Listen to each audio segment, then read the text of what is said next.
Bonjour à toutes et à tous, bienvenue à ce webinaire qui aujourd'hui va être dédié aux actualités du mois de juillet. Comme d'habitude, pour une question pratico-pratique, nous avons coupé vos micros et vos caméras. Cependant, vous pourrez toujours poser vos questions à la fin de cette présentation dans l'onglet Q et R qui se trouve en bas de votre écran. Le support vous sera envoyé après cette présentation. Je me présente, je suis Jean-Michel Paul, chargé de la relation aux entreprises auprès de la CPM 67. Aujourd'hui, j'ai la chance d'être accompagné de Léa, versant CPM 68. Bonjour. Donc voilà, c'est un webinaire qui va durer à peu près une vingtaine de minutes. On aura 15 minutes d'échange de questions-réponses.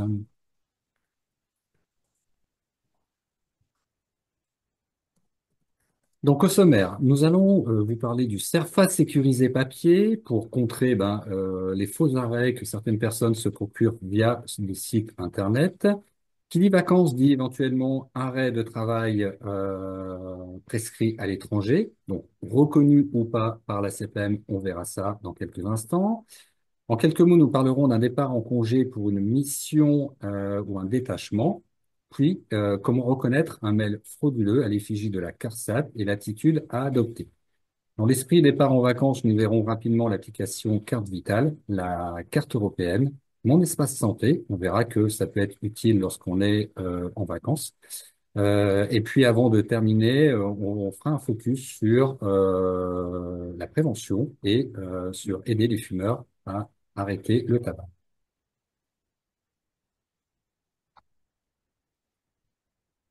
Donc passons tout de suite à la partie nouveau CERFA sécurisé papier.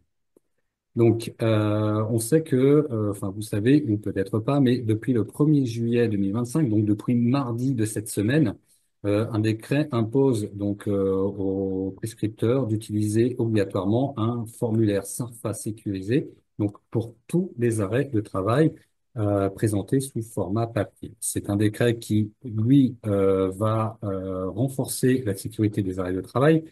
Bien évidemment, en limitant les risques de falsification et d'usurpation d'identité. On vous donne un exemple, hein. Vous avez ici sur l'écran le numéro Adélie, qui est ici, où certaines personnes malveillantes récupèrent ces numéros-là pour justement faire de faux arrêts de travail. Il faut savoir qu'en 2023, il y avait plus de 8 millions d'euros qui ont impacté donc l'assurance maladie au niveau des fraudes, au niveau donc des arrêts de travail. Et en 2024, on est passé à peu près à 30 millions d'euros. Donc, on sait que, alors, il y a un lancement qui a été fait, mais il y a quand même une période transitoire qui est mise en place par la Caisse nationale, va du 1er juillet 2025 au 31 août 2025. Ça va permettre à ceux qui n'ont pas réceptionné les nouveaux formulaires de pouvoir utiliser les anciens. Mais apparemment, les infos que nous avons à notre portée, le 1er septembre, les anciens formulaires ne seront plus recevables. Donc, dans les faits, on sait que près de 8 arrêts de travail sur 10 sont transmis de façon dématérialisée à l'assurance maladie par les prescripteurs. Donc, ça peut être médecin ou sage-femme essentiellement, à partir de leur ordinateur. Cette télétransmission permet non seulement des délais de prise en charge plus courts, mais aussi des conditions de sécurité renforcées. Donc, pourquoi on dit cela? C'est parce que la façon la plus simple euh, de, et le plus efficace, c'est d'avoir un arrêt de travail de façon dématérialisée. On va passer à la deuxième partie et les arrêts de travail prescrits à l'étranger. Donc, on va voir ici, il y a deux principes. Donc, est-ce qu'un arrêt de travail prescrit à l'étranger peut être reconnu ou pas par l'assurance maladie? Eh bien oui, mais sous certaines conditions, notamment en fonction du pays où l'arrêt a été prescrit. Donc, vous avez un arrêt, votre salarié est à l'étranger, il tombe malade, il a une prescription d'arrêt de travail. Le médecin étranger peut délivrer un formulaire E104 attestant la nécessité de l'arrêt. C'est si votre salarié se trouve dans l'Union européenne ou l'espace économique européen et la Suisse compris. Donc, qu'est-ce qu'il fait votre salarié lorsqu'il rentre en France après ses vacances? Eh bien, il va le transmettre ce formulaire à sa caisse primaire d'affiliation pour faire reconnaître son arrêt et éventuellement bénéficier d'indemnités journalières. Pourquoi éventuellement? Parce que c'est un dossier qui va être instruit et voir si toutes les conditions sont réunies pour le versement des indemnités journalières. On va passer au deuxième cas. C'est-à-dire que vous avez votre salarié qui se trouve dans les autres pays, c'est-à-dire hors Union européenne ou l'espace européen. Eh bien, lui, il va devoir fournir donc un certificat médical original délivré par un médecin habilité dans le pays concerné, et éventuellement traduit en français par un traducteur assermenté. En plus de ça, il va devoir remplir le formulaire CERFA 10027 et transmettre l'ensemble des documents à sa caisse pour validation. Encore une fois, hein, ça ne veut pas dire qu'il va pouvoir bénéficier d'indemnités journalières. C'est pour ça que on vous conseille, de notre côté, de ne pas faire de maintien de salaire. Vous retrouvez toutes les informations par rapport à un arrêt de travail étranger sur le site clis.fr. Donc, vous avez entre autres cette information-là, mais vous avez tout ce qui concerne les informations lorsque votre salarié se trouve dans un pays étranger. Toujours à l'étranger, on va parler de mission à l'étranger et départ en congé. Donc, le départ en congé, pour rappel, ou poursuivre une mission à l'étranger dans le cadre d'un détachement, doit être accompagné d'une déclaration à jour via le portail de l'URSSAF en utilisant notamment le formulaire A1 ou tout autre document requis selon la zone géographique concernée. Cela permet de garantir la conformité légale et la continuité de la protection sociale du salarié.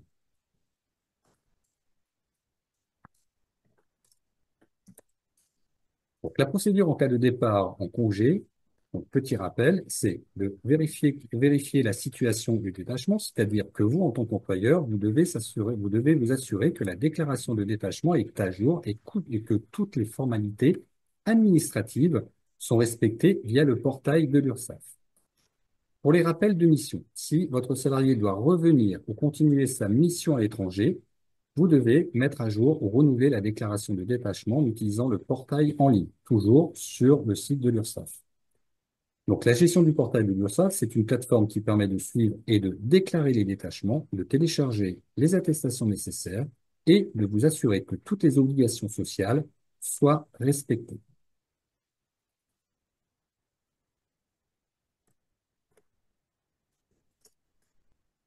Nous allons donc passer maintenant à la quatrième partie et on va parler des mails frauduleux que vous pouvez recevoir à l'effigie de la CARSAT Alsace-Moselle.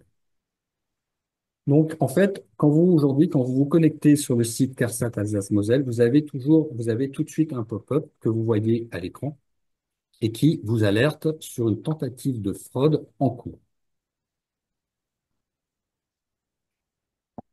Donc, effectivement, on a été signalé par des entreprises qu'il y a une vague de courriels frauduleux qui circule actuellement, ciblant des entreprises sur l'ensemble du territoire et particulièrement dans notre région.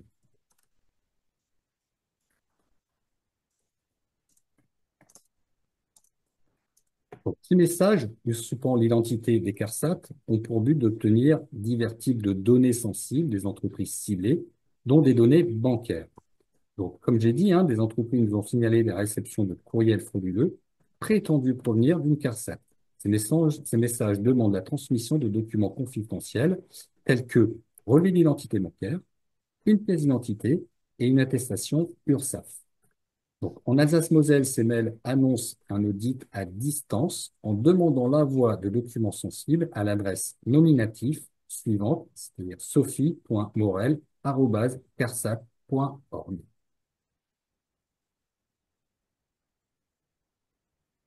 Alors, vous avez ici à l'écran le type de mail que vous pourriez recevoir. En fait, c'est exactement ce mail-là que vous recevez et qui vous demande justement des informations que vous ne devez absolument pas transmettre.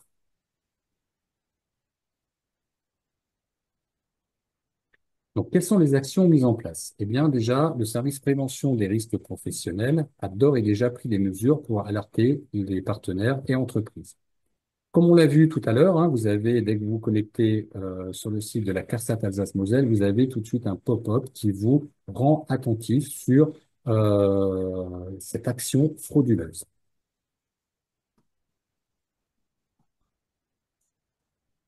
Devez-vous faire? Pardon. Eh bien, la première chose à faire, c'est de surtout pas répondre au message dont l'adresse de l'expéditeur se termine soit par .org, soit par .com. Ce n'est absolument pas une adresse officielle de la CARSAT. Ensuite, la deuxième chose, c'est ne pas transmettre aucun document. On l'a vu, hein, relevé d'identité bancaire, ça vous est jamais demandé par mail. Une pièce d'identité, même chose, on vous demandera jamais pareil. Ça équivaut aussi pour la CPM. Et puis, si vous avez déjà communiqué des informations, prévenez l'assurance maladie risque professionnel. Donc ça, on vous invite à composer le 36 79 et vous dites CARSAT pour être orienté vers la CARSAT. Ensuite, on vous conseille aussi de déposer plainte sans délai auprès des services de police ou de gendarmerie. Donc, vous pouvez également signaler une tentative d'escroquerie sur le site Pharos en cliquant sur le lien que vous avez en bas de la salle. Et puis, une dernière chose, vous pouvez également informer le service risque professionnel avec l'adresse mail que vous voyez, donc risquepro au pluriel, point secrétariat, dire, arobase carsa-du-6 am.fr.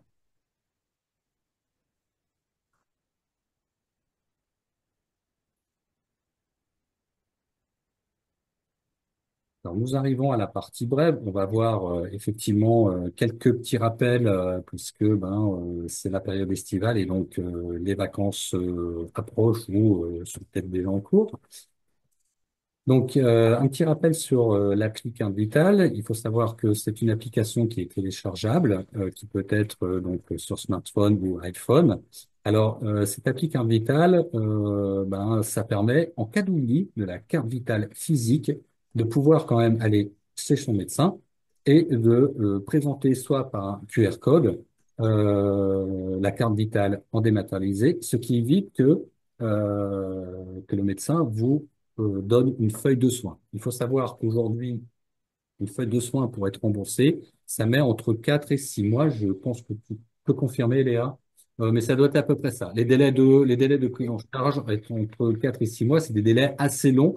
Bah oui, parce que la CPM, elle a eu des délais beaucoup plus longs puisqu'elle incite effectivement de passer en dématérialisé. Donc, vous avez un site, hein, amélie.fr, où vous retrouvez toutes les informations et toutes les régions pour lesquelles cette carte vitale dématérialisée peut être présentée.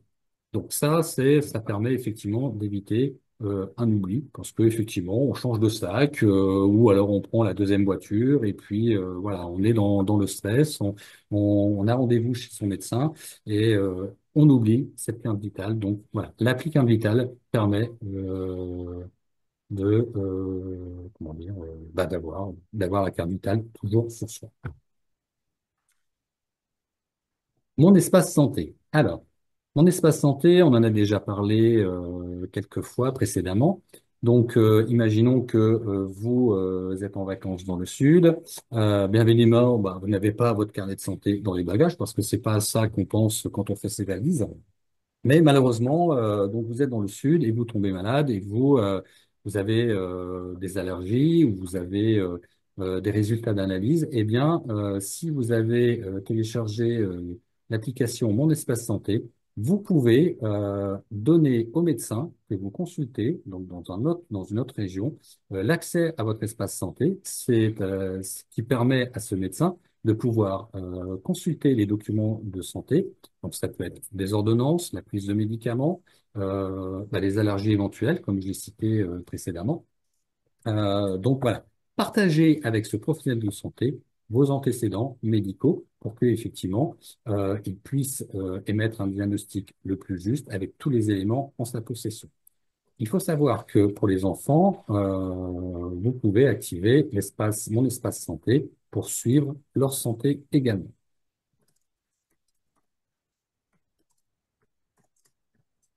Alors, qui dit voyage à l'étranger dit carte européenne. Euh, Quand et comment commander sa carte européenne d'assurance maladie? Ce qu'on vous préconise, c'est de le faire 15 jours avant le départ dans un pays européen, puisque est passé par le compte Amélie pour commander votre carte européenne. Effectivement, ça met à peu près 15 jours environ pour réceptionner cette carte européenne qui arrive directement dans votre boîte aux lettres. Pourquoi? Eh bien, lors d'un voyage en Europe, en Suisse ou au Royaume-Uni, vous pouvez présenter votre carte européenne pour une prise en charge des soins médicaux qui sont imprévus. La carte européenne est essentiellement acceptée dans les hôpitaux publics. Alors ici à l'écran, on vous montre eh bien que il y a une durée de validité qui est ici, que vous voyez ici sur cette carte, une durée de validité de 2 ans et elle est individuelle. Ça veut dire que c'est une carte pour une personne. Donc chaque membre de la famille doit avoir la sienne, y compris les enfants de moins de 16 ans. Donc on l'a vu tout à l'heure, le départ est d'au moins de 15 jours. Prenons l'hypothèse où vous n'avez pas fait les démarches et vous vous rendez compte que vous partez d'ici 48 heures et vous n'avez pas fait la démarche. Vous pouvez quand même aller sur votre compte à Emily, faire la demande de carte européenne et vous allez indiquer, le système va vous demander quelle est la date de votre départ. Donc là, vous allez mettre, par exemple, je pars le 5 juillet. Ça va vous permettre de pouvoir télécharger un certificat provisoire de remplacement qui, lui, est valable 3 mois et qui a la même utilité que la carte européenne physique.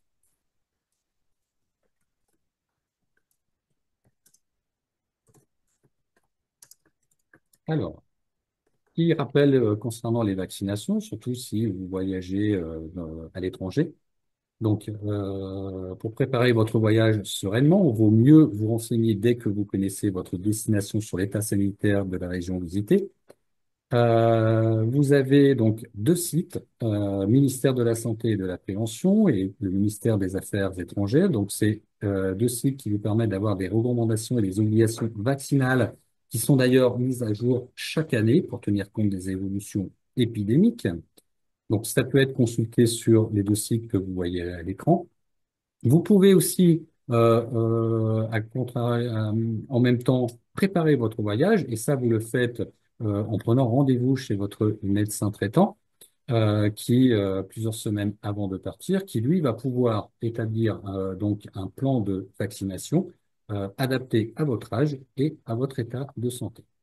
Vous avez un petit lien qui se trouve ici en bas de votre écran, qui est amélie.fr, vaccination voyage, et vous retrouvez toutes les informations utiles pour bien préparer votre voyage et partir sereinement en vacances. Alors, on arrive sur la dernière partie. On va faire un petit focus sur la prévention pour les fumeurs. Donc, vous pouvez devenir partenaire. Cela va du simple relais de la campagne de communication nationale au montage d'une action. Bien évidemment, rien n'est imposé, hein. Le degré d'engagement de chacun est libre. Vous pouvez le faire donc dès maintenant en vous inscrivant sur l'adresse mail qui est ici, moi sans tabac, Grand Est, et vous abonner à la newsletter. Euh, la campagne en amont permet d'avoir de l'affichage dans vos locaux, de aussi d'avoir un stand d'information au réfectoire, témoignages sur le réseau social d'entreprise et puis des défis. Ça permet aussi de mettre en place des défis entre services. Donc, vous avez 2 sites, Addiction France et le Centre d'information et de ressources sur les drogues et la dépendance, donc CIRDD, qui vous propose des webinaires d'information, qui vous propose aussi des formations, un accompagnement au montage de projets, des guides pratiques et un annuaire des ressources. Donc ça, c'est en amont du mois sans tabac qui est toujours, comme chaque année, en novembre. En octobre, eh bien, vous pouvez sensibiliser les fumeurs à l'arrêt du tabac via des actions de communication. Et puis en novembre, eh bien, c'est soutenir vos salariés bon, ceux qui fument dans leur arrêt et puis essayer, on va dire, d'aller au-delà de un mois d'arrêt sans toucher à une cigarette. Vous avez ici une adresse mail, donc prévention santé publique CPM 67. Est-ce que Léa, tu as la même chose de ton côté ou pas du tout? Tout ça. Je crois pas qu'on ait de trucs comme ça en place. D'accord. Alors, bon, moi, ce que je préconise, c'est que vous soyez du 67 ou du 68. Euh, voilà, contactez-les pour avoir des informations, pour avoir un guide, pour savoir comment mettre en place des stands d'information, par exemple au réfectoire ou enfin, dans votre entreprise. Voilà, n'hésitez pas à les contacter pour plus d'informations.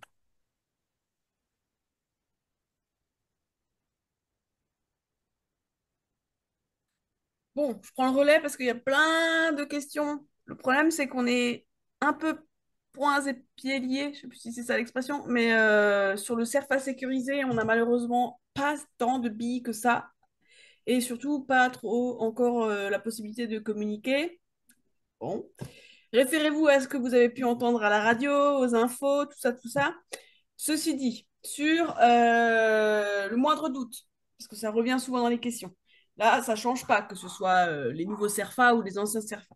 Au moindre doute sur un arrêt frauduleux pour lequel vous posez les questions. Premier réflexe, déjà, c'est de consulter sur Internet l'annuaire santé. Vous tapez le finesse qui est indiqué sur l'arrêt de travail. Et si vous dit qu'il n'existe pas, là déjà, ça peut coincer. Il y avait aussi la question dans les listes des questions, là, je suis vraiment agace, de les, là où il y a marqué le médecin n'est pas habilité à délivrer des arrêts de travail. Comme dit, le moindre doute vaut mieux trop que pas assez. Il faut que vous nous le signalez. Alors, soit vous nous transmettez les infos à nous, CRE, ou alors on le mettra dans le mail, les deux adresses fraude 68 et 67 selon la caisse de rattachement, à laquelle vous pouvez écrire pour signaler. Petit rappel, le plus factuel possible, à savoir que nous, enfin nous, le service fraude, ne pourra pas lancer d'instruction sans qu'on ait les volets 1 et 2 en caisse. Voilà, ça déjà, il faut bien noter. Le site de l'annuaire santé, on le remettra aussi dans le mail, Jean-Mi, c'est celui-là qu'on avait mis sur le dernier diapo là, du Oui, séminaire. oui. Euh, voilà, maintenant sur tout ce qui est modalité pour vous, qu'est-ce que ça change en soi? Rien, c'est tout ce qu'on peut vous dire. Voilà. C'est surtout nous, à notre niveau en caisse, qu'il va y avoir de l'incidence. Et comme il l'a dit avant Jean-Michel, sur juillet-août, c'est une période transitoire, parce que tous les médecins n'ont pas encore été livrés des nouveaux CERFA. Donc, le traitement sera toujours le même encore tout l'été. En plus, bon, par chance, c'est un peu ralenti l'été. À la rentrée, on viendra avec du concret. J'espère que d'ici là, on aura du concret. Parce que J'espère. même nous, on est un peu dans le flou, hein, on ne sait pas trop trop. Il n'y a pas encore eu de grosse communication. Après, comme dit, aux infos, ils en ont parlé, à la radio, tout ça, j'ai vu des trucs. Donc, voilà, c'est tout ce qu'on peut vous dire. En fait, il faut savoir aussi que le volet 3 ne change absolument pas. Voilà, ça, on Donc, peut. Ouais, ça, il change pas. vous, de votre côté, vous n'avez pas le volet 1 et 2. Donc, vous ne pouvez pas voir si vous avez en présence d'un arrêt de travail, donc volet 3, voir si c'est un arrêt frauduleux ou pas. C'est-à-dire, par exemple, vous avez un salarié qui va sur Internet, parce que en fait, c'est ça aussi qui s'est amplifié, c'est qu'il y a des personnes qui vont sur Internet, qui payent, je sais pas, 30 ou 50 euros, et ils ont un arrêt de travail.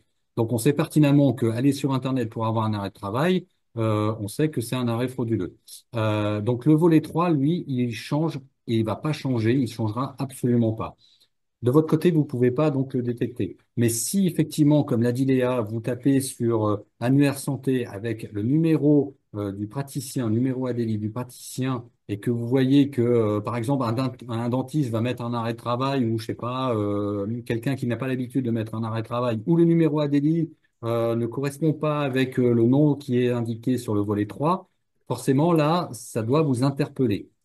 Donc, on vous mettra dans le mail qu'on va vous envoyer avec le support. On va vous rappeler l'adresse mail pour la fraude, aussi bien côté 67 que 68. Alors, une remarque pour information, c'est dommage que les professionnels ne soient que peu équipés pour la carte vitale dématérialisée et rejettent la faute sur l'assurance maladie. Certaines pharmacies font même état que le lecteur ne marche pas avec les iPhones. Bon, après ça, là-dessus, bon, nous, on peut pas, on peut difficilement, après, je En comprends hein, fait, de notre niveau, on peut pas la agir technicité du là-dessus, truc. hein. Ouais. Après, il faut savoir qu'on a plein de collègues, hein, qui a 67 et 68, et même la France entière, hein, qui font la même chose que nous, mais versant professionnels de santé, hein, c'est des DNS, c'est des délégués numériques en santé, qui démarchent au max les médecins pour qu'ils passent vraiment, parce qu'on a des objectifs, à la dématérialisation. Après, comme dans tout, il y a les réfractaires, il y a ceux qui n'ont pas envie, il y a ceux pour qui malheureusement le logiciel est un petit peu trop vieux. Et les prix des logiciels, bon, je sais, vous allez dire, c'est des médecins, mais bon, voilà. Le prix des logiciels est assez exorbitant. Il y a aussi tous les médecins qui sont dans des zones blanches, qui peuvent malheureusement pas se permettre d'avoir des trucs connectés. Donc voilà. Nous avons un agent qui a envoyé les 3 volets de son arrêt à la CEPAM, y compris le volet employeur. Comment peut-elle récupérer un duplicata sans passer par l'hôpital qui lui a donné l'arrêt? Bon, ben, qu'elle appelle le 3646 et qu'elle demande à ce qu'on lui renvoie une copie du volet 3, mais c'est tout ce qu'on pourra faire. Un et 2 pas, mais le volet 3 on pourra voir pour lui renvoyer en copie, éventuellement. Mais il faut qu'elle appelle le 3646. Et rappelez-leur bien, volet 1, 2, c'est nous, et volet trois,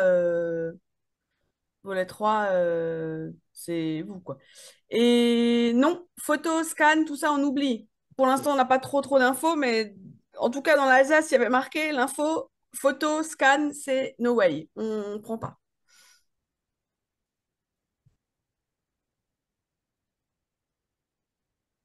Donc, comme dit, après, on est conscient aussi des délais postaux, hein, qui peuvent être un peu plus importants. Mais l'assuré, il doit, dans la mesure du possible, bon, si le médecin passe par la démat, la question ne se pose pas. Si par contre, il lui donne un volet 1 et 2 papier, dès qu'il sort de son cabinet, il l'envoie, hein. Il l'envoie, ou s'il habite pas loin, il le dépose. Mais logiquement, la loi lui impose de nous faire parvenir, enfin, de nous faire parvenir, en tout cas, de faire la démarche dans les 48 heures. Ça fait partie de ses obligations Voilà. aux salariés, hein. Tout à fait.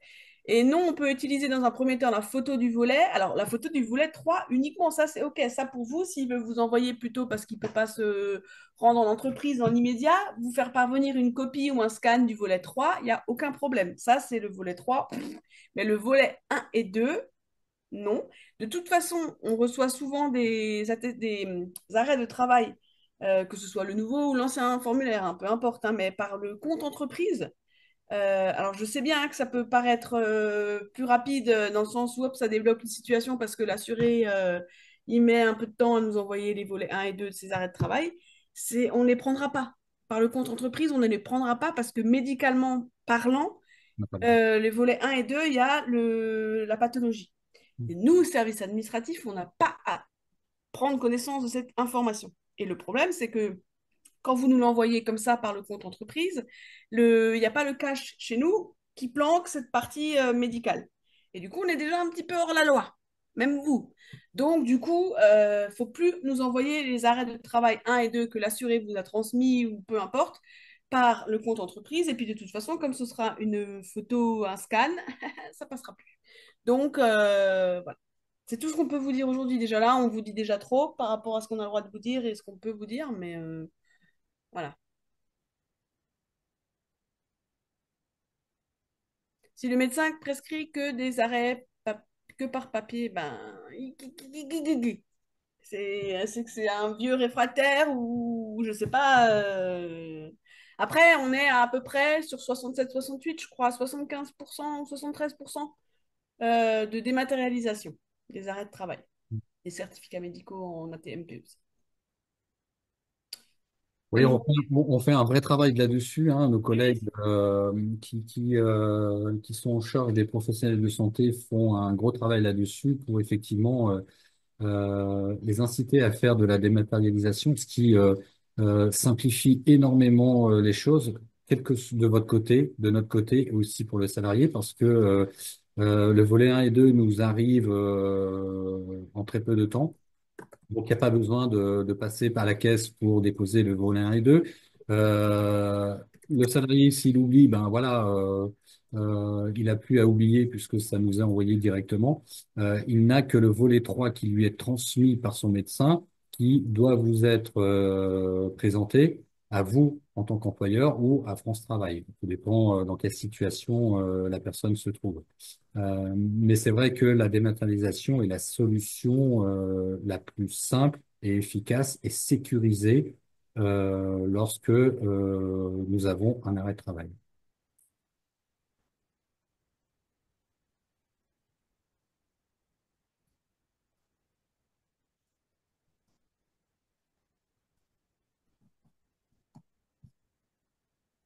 Alors, on va en profiter pour vous faire un petit rappel sur les contacts. Donc, hein. Voilà, si vous avez un problème de versement des indemnités journalières ou autre problème, il faut passer par le 36 79. C'est la première action à faire. Si vous voyez que votre dossier est toujours bloqué au bout de deux, trois appels et que ça n'avance pas, vous avez nos coordonnées, donc courriels qui sont en dessous, donc ici à cet endroit-là. À Euh, utiliser avec parcimonie quand même, hein, parce que pour prendre la défense de Jean-Michel et la mienne, on est tout seul en ce moment, hein, donc Voilà. Oui, oui, on fait comme on peut aussi, hein. tout à fait. Mais voilà, première porte d'entrée, 36 79. Toute question sur les indemnités journalières, Mm. c'est par là qu'il faut passer.